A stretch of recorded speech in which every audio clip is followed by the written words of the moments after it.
এই পাশটা খালি দেখো গাইস,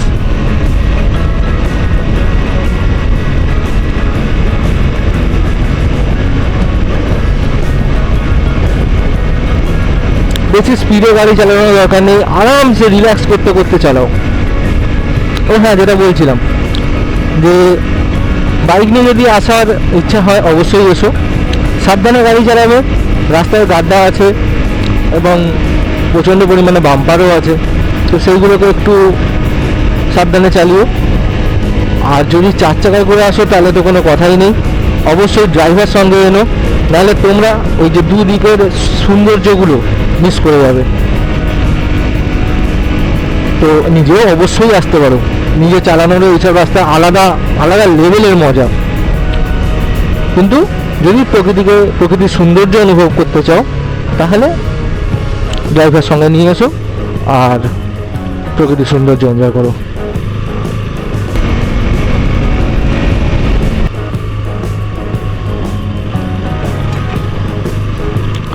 এই বাম্পারগুলো একটু গাড়ি চালানোর এটাকে নষ্ট করে দিচ্ছে। হাত দেখেছো পুরো লাল হয়ে গেছে, এই হাতও গেছে আর এই হাতও গেছে। শুধু লাল নয়, লালের পাশে আবার কালো কালোও হয়ে গেছে, মানে ব্লাড সার্কুলেশন ঠিকঠাক হচ্ছেও না হাতে। দেখো, তুমি যদি স্মুথ রাস্তা দিয়ে গাড়ি চালাও তোমার কোনো কষ্ট হবে না এই গাড়িতে, কিন্তু যদি এইরকম বাম্পারের পর বাম্পার, গাড্ডা, এইসবের উপর দিয়ে গাড়ি চালালে না স্পোর্টস বাইকে প্রবলেম হবে। কিন্তু এই কষ্টকে ভুলিয়ে দিচ্ছে কে? এই প্রকৃতির সৌন্দর্য। আবার কি একটুখানি দাঁড়িয়ে চেক করতে হবে যে আর কতটা বাকি। মনে হয় না বেশিক্ষণ বাকি আছে, আর তবু আবার চেক করে নেবো। একটু ছায়া দেখে দাঁড়াতে হবে, এখানে দাঁড়ালে হতো। ঠিক আছে, চলো একটু এগিয়ে গিয়ে দাঁড়াই। ওফ, চেক করো গাইস, এইসব দৃশ্য কোথাও তুমি দেখতে পাবে। আমি এইখানটা একটু দাঁড়িয়ে যাই, দাঁড়িয়ে গিয়ে একটু জিপিএসটা চেক করি। আর এখান থেকে 36 কিলোমিটার,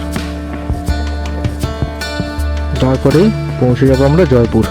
চলো এবারে তোমাদের সঙ্গে সরাসরি দেখা হবে জয়পুর ফরেস্টে ঢোকার আগে। তো ততক্ষণ পর্যন্ত আর কি, এই যে টুস্কি মারবো, আবার পৌঁছে যাবো জয়পুর। তো বন্ধুরা, ঢুকতে চলেছি জয়পুর ফরেস্ট। দেখে নাও চারদিকে বেশ একটা ঠান্ডা ঠান্ডা ভাব, সেটা তো তোমরা ফিল করতে পারবে না। যাই হোক, তো বেশ একটা সুন্দর একটা আবহাওয়া। মনে হয় না যে হ্যাঁ, জঙ্গল ফঙ্গলে ঢুকতে গেলে যেরকম একটা স্মেল পাওয়া যায়, ঠিক সেই রকমই একটা সুন্দর স্মেল। আর তার সঙ্গে এই রাস্তা, যদিও দেখাচ্ছে আমার জিপিএসে যে লোকেশানটা দেওয়া আছে, সেই লোকেশানে দেওয়া আছে যে জয়পুর ফরেস্ট। তো যে জায়গাটা দেখাচ্ছে পয়েন্টার যেখানে আছে, আমি এখন সেখান থেকে 7 কিলোমিটার দূরে, কিন্তু যখন আমি স্যাটেলাইট ইমেজ দেখছি সেখানে দেখাচ্ছে যে আমি অলরেডি জঙ্গলে ঢুকতে চলেছি। তো সেই জন্যই ক্যামেরা অন করা আর কি। তো এনজয় করো, আমিও করি, কিন্তু ঠিকই বলেছে মনে হয়, ফরেস্ট এখনও ঢুকতে একটুখানি টাইম আছে। তার কারণ হচ্ছে সিগন্যাল তো আর থাকবে না জঙ্গলের ভেতরে। তো আমাকে আসতে দেখে যথারীতি লাল আলোকে গ্রিন করে দেওয়া হয়েছে। হ্যাঁ, আমাকে আসতে দেখেই।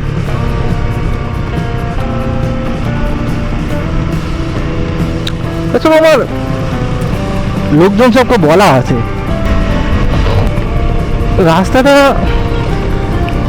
আর একটু ভালো হলে বেটার হতো। তবে ঠিক আছে, কোনো ব্যাপার না,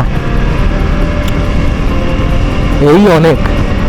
একটু খিদেও পাচ্ছে, তো দেখি কোথায় খাবারের দোকান কিছু পাওয়া যায় কিনা। এখন কটা বাজে? গাড়ি ঘড়ির দিকেও তাকাতে পারছি না, রাস্তা এতটাই খারাপ। ঘড়িতে দেখাচ্ছে তো 12:37, তবে আমার ঘড়ি অনেকখানি ফাস্ট, প্রায় 10 মিনিটের কাছাকাছি, 10 মিনিটের বেশি ফাস্ট আছে আমার ঘড়ি।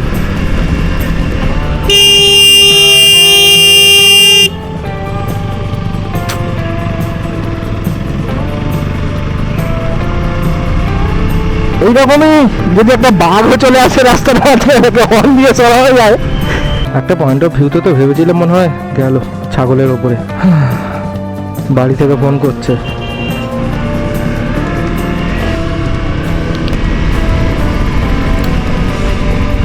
জঙ্গল কখন শুরু হবে নাকি শুরু হয়ে গেছে আমি বুঝতে পারছি না, কি ব্যাপারটা কি। 7 কিলোমিটার তো দেখাচ্ছিল, আমি তো চালিয়ে ফেললাম মনে হয় 2 কিলোমিটারের কাছাকাছি। জঙ্গল তো শুরু হয়ে যাওয়ার কথা, জঙ্গলের সেন্টারে দেখাচ্ছে যে আমার লোকেশান জয়পুর ফরেস্ট, আর কি জয়পুর ফরেস্টের লোকেশান। মনে হয় তো এন্ট্রি করলাম, চারিদিকে যা গাছপালা।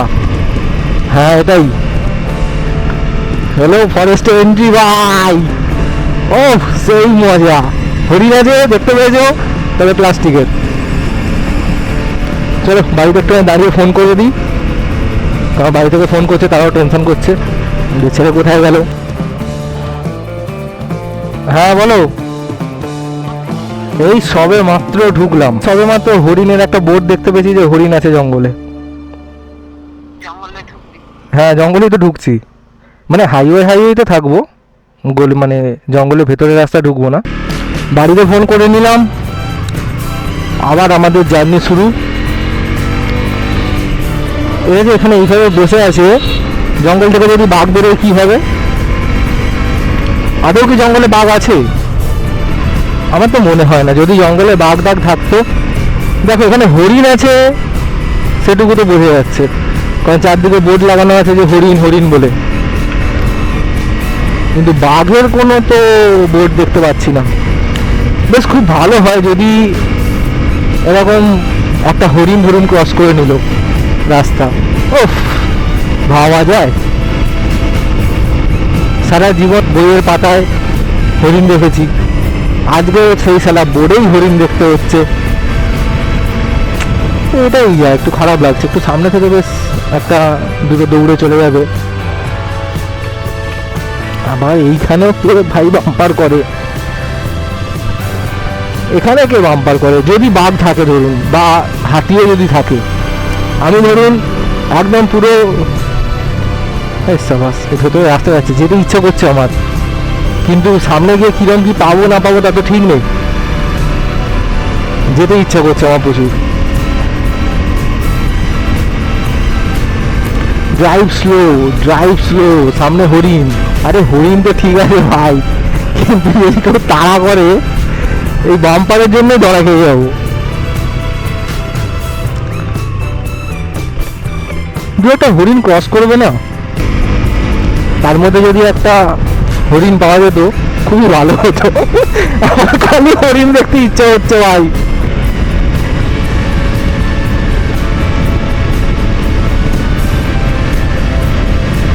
সামনে পুলিশ দাঁড়িয়ে আছে, মানে মোটামুটি জায়গাটা সেফ, ওরকম কোনো ভয়ের কোনো কারণ নেই যে রাস্তায় বাঘ ভাল্লুক বেরিয়ে আসবে। তবে বেরিয়ে না মন্দ হয় না, না আমার তো একদমই খারাপ লাগবে না।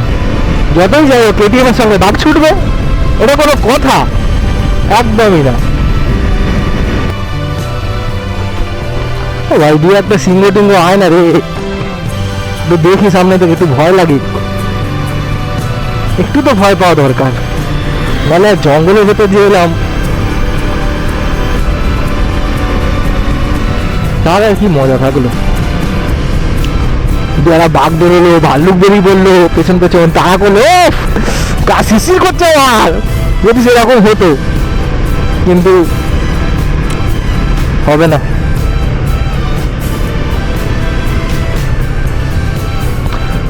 তবে হ্যাঁ এটুকু বলতে পারি, যদি বাম্পারগুলো না থাকতো তাহলে এই রাস্তায় গাড়ি চালিয়ে সেই আলাদা লেভেলের এক্সপিরিয়েন্স পাওয়া যেত। তবে হ্যাঁ পশু পাখির সেফটির জন্যই হয়তো এই বাম্পার করা, যাতে খুব জোরে গাড়ি না ছোটে আর তারা স্পিড বাড়ালেও সেটাকে যেন বেশিক্ষণ না করে রাখতে পারে।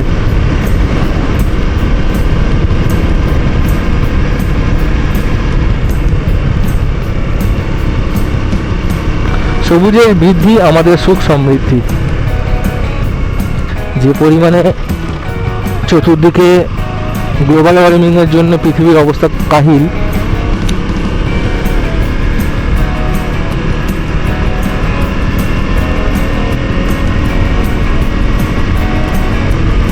আমার এটাই খুব ভালো লাগছে যে অনেক দিন ধরে প্ল্যান করে করে করে করে অ্যাক্সিডেন্ট করে ঘরে কিছুদিন বসে থেকে বাবা মায়ের বকা খেয়ে শেষ পর্যন্ত এই রাইড, আবার একসঙ্গে নয়, একা, এ এক অনবদ্য এক্সপিরিয়েন্স।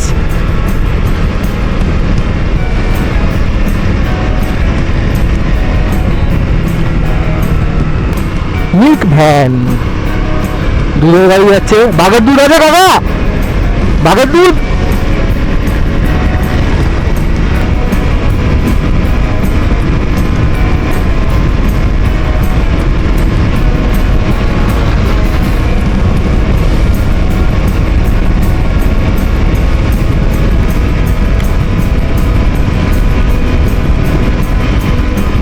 সম্ভবত জঙ্গল শেষ হলো নাকি, এবার সেই ঠান্ডা ঠান্ডা আমেজটা চলে গেল। আরে গরম একটা ভ্যাপসানি যেন একটা গায়ে এসে ধাক্কা মারলো। এই তো ভাই হাতির লোগো, মানে ব্যানার আর কি, হাতি নয়। এইসব দেখা মানে কপালের ব্যাপার। আর কপাল যদি জোর করে ফেরাতে চাও তাহলে আলিপুর জু আছে আমাদের পাশে, বা তোমাদের বাড়ির পাশে যে সমস্ত জু বা যা আছে সেখানে যেতে পারো, গিয়ে তোমরা সেই ভাগ্যকে ফিরিয়ে আনতে পারো। তবে হ্যাঁ, এইরকম জঙ্গলের মধ্যে যদি একটা দুটো হাতি বেরিয়ে আসে বা একটা দুটো গন্ডার, আমার সব থেকে বেশি ভালো লাগবে যে একটা বাঘ বা সিংহ বেরিয়ে আসে। একটা হরিণ হলেও চলবে, কারণ আমি চোখের সামনে থেকে কোনোদিনও হরিণ দেখিনি। সেই যে দেখেছিলাম ছোটোবেলায় মায়ের সঙ্গে বাবার সঙ্গে ওই আলিপুর জু ঘুরতে গিয়েছিলাম, সে তখনই যা দেখা, সে ভুলেও গেছি কীরকম দেখতে হরিণ। যেরকম রাস্তার মাঝখানে ছাগল চলে আসছে, সেরকম বেশ একটা দুটো হরিণ টরিণ রাস্তার মাঝখানে আসতো, আমি হর্ন মেরে ব্রেক মারতাম। ও দেখো গরু দেখে নিয়েছো, জয়পুর জঙ্গল ঘুরতে আসা গরু দেখার জন্যই। আমি তো গরু তো দেখিনি, সেই জন্য কোথায় ভাবলাম দু একটা বাঘ ভাল্লুক। এটা কি শুয়ে আছে? শিয়াল, তবে মরা। যাই হোক, অ্যাক্সিডেন্ট করেছে বেচারা, এটাই হয়। ওইখানটা করে বাম্পার নেই তো, গাড়ি হয়তো স্পিড ছিল, আর শিয়ালটাও রাস্তা বেরোচ্ছিল তো।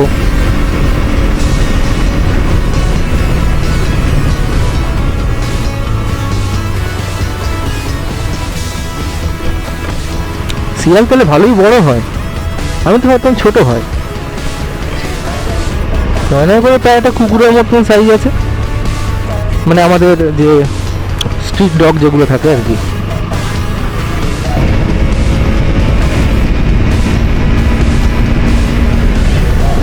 তাহলে বন্ধুরা, জয়পুর জঙ্গলে দেখতে পেলে কি, একটা মরা শিয়াল আর দু তিনটে জ্যান্ত গরু, তাই তো? যাক, ঠিক আছে। যদিও আমি বাঘ ভাল্লুক দেখতে আসিনি, এই জঙ্গল আর জঙ্গলের রাস্তাকেই উপভোগ করতে এসেছি, তো ঠিক আছে, পারফেক্ট।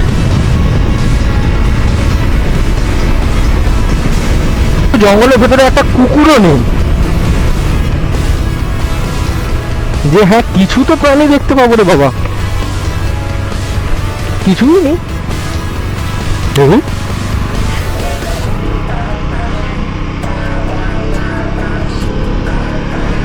জিপিএসে দেখছিলাম কোথায় একটা বেশ মানে জঙ্গলের ভেতর দিয়ে গেলে একটা ডোবা মতন দেখতে পাওয়া যায়।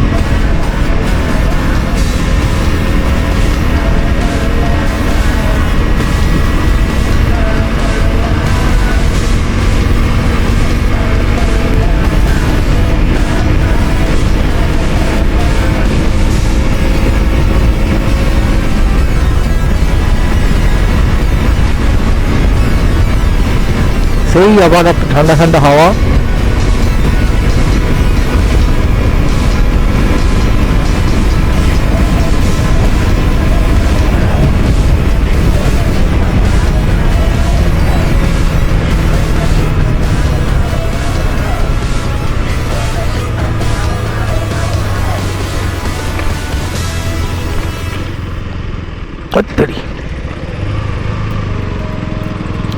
বিষ্ণুপুর এখান থেকে মাত্র 5 কিলোমিটার।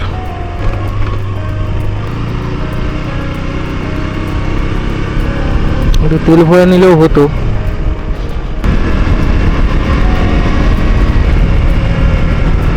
বিষ্ণুপুরের বালি নাকি খুব বিখ্যাত বলে, তো কি ওটা নদীর বালি?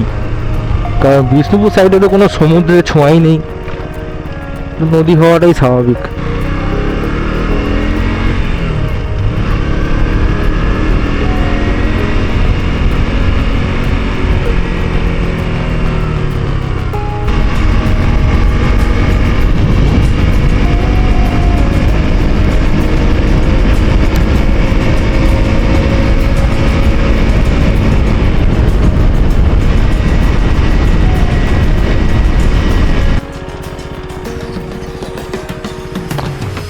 এটা কোন জায়গা এখানে একটুখানি,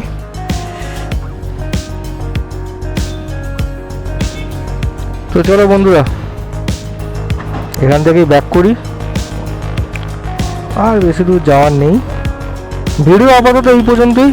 আবার সেই সেম জয়পুর জঙ্গলের ভেতর দিয়ে গাড়ি চালাবো, তবে এইটুকু অংশটা ভিডিওটা করব, যদি বাঘ ভাল্লুক দেখতে পাওয়া যায়। আর যদি না পাওয়া যায় তাহলে তো আর কিছু করার নেই। চলো হোম লোকেশন সেট করে দিলাম। চলো 126 কিলোমিটার। এখান থেকে ইউটার্ন নেবো, নিয়ে সোজা বেরোবো বাড়ির উদ্দেশ্যে।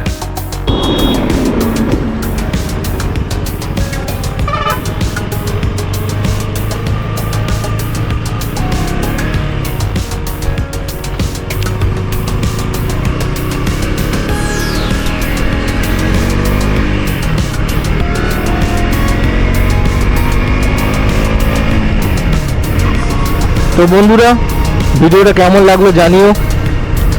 সবাই ভিডিওটাকে লাইক করো, কমেন্ট করো, আর অনেক অনেক করে শেয়ার করে দিও, যাতে সবাই জানতে পারে। এবিএস ফেলিয়ার দেখাচ্ছে গাড়িতে, আবার কিসের জন্য ভাই?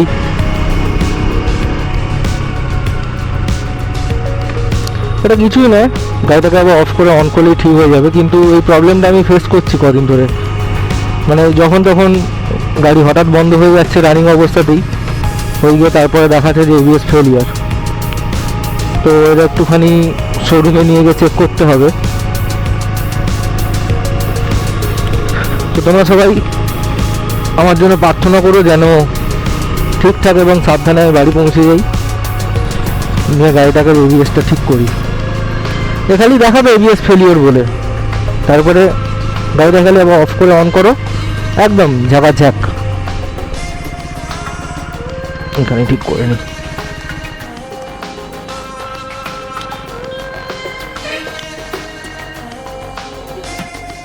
চলো দেখো ঠিক হয়ে গেল।